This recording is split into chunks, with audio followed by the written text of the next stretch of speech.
Pada musim semi, di sebuah kuil terapung di tengah danau, hidup seorang biksu tua bernama Joko. Joko hidup bersama anak didiknya yang bernama Mamat.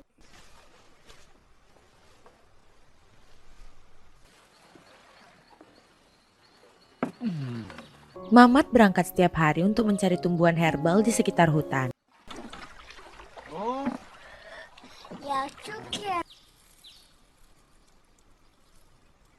Selain Joko, Mamat hanya ditemani seekor kucing, sehingga hidupnya sangat membosankan. Untuk mengatasi kebosanannya, Mamat suka menyiksa hewan. Anak itu suka mengikat hewan dengan batu dan membiarkan hewan itu tersiksa.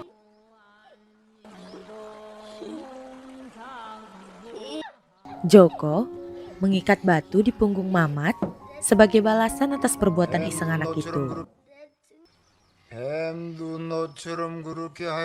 Mamat pun kembali ke hutan untuk membebaskan hewan yang disiksanya. Namun sayangnya, semua hewan itu telah mati.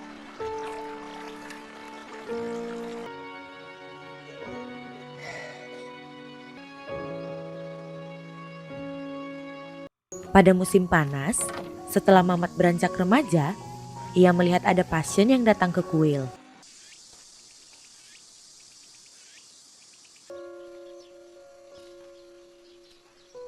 Surti menderita sakit parah dan dokter sudah tidak bisa lagi mengobatinya.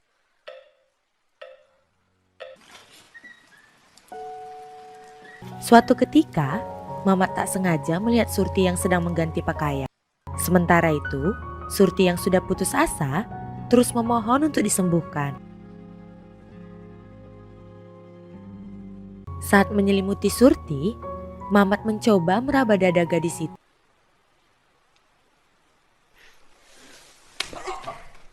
Keesokan harinya, Mamat membawa Surti mengelilingi hutan dan terlihat mulai ada ketertarikan di antara mereka.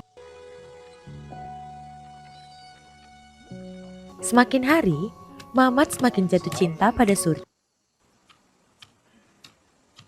Hingga pada suatu ketika, Mamat sengaja menarik Surti ke danau dan membawanya ke dalam hutan.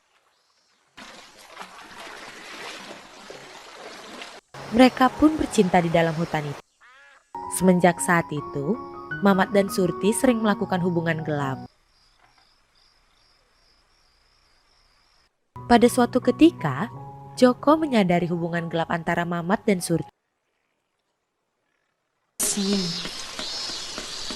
저절로 그렇게 이제 나았으니 Akhirnya, Surti dipulangkan dan hal itu membuat Mamat sedih.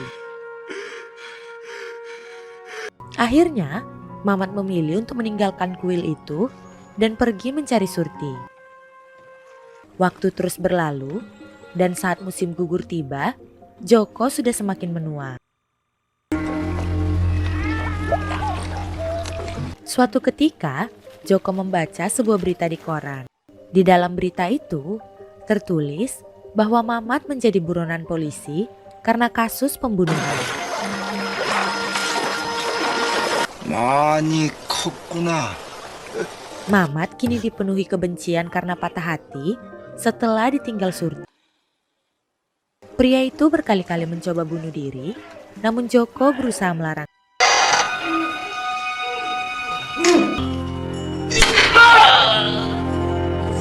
Joko memberikan hukuman kepada Mamat dengan memerintahkannya memahat huruf kanji di lantai kuil.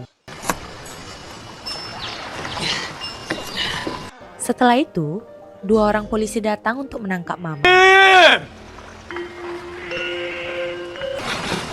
계속하지 않고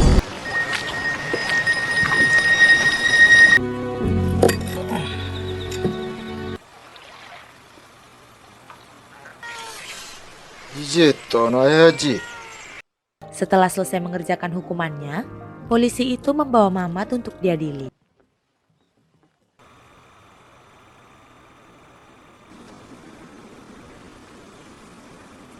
Waktu pun berlalu, saat musim dingin, Mamat yang sudah dibebaskan kembali mendatangi kuil.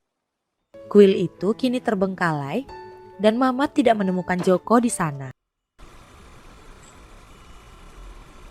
Pria itu kini menyadari dosanya dan ia berubah menjadi sangat religi.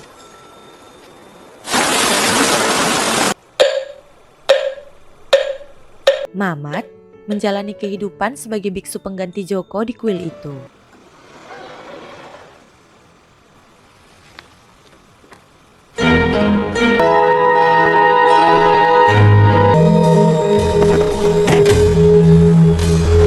Suatu hari, seorang wanita yang menutupi wajahnya datang membawa bayinya ke kuil itu.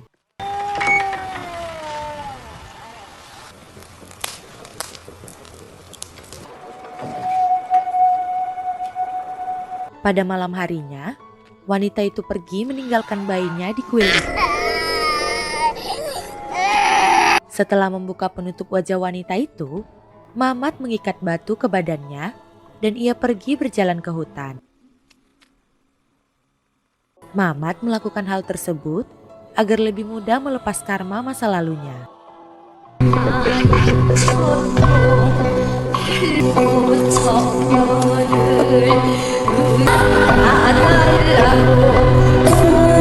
Kemudian, waktu kembali ke musim semi, di mana bayi itu kini sudah mulai besar.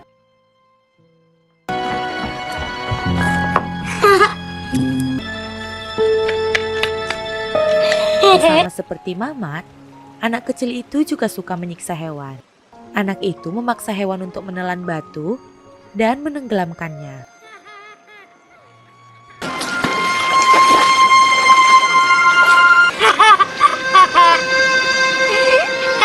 Dan film pun selesai.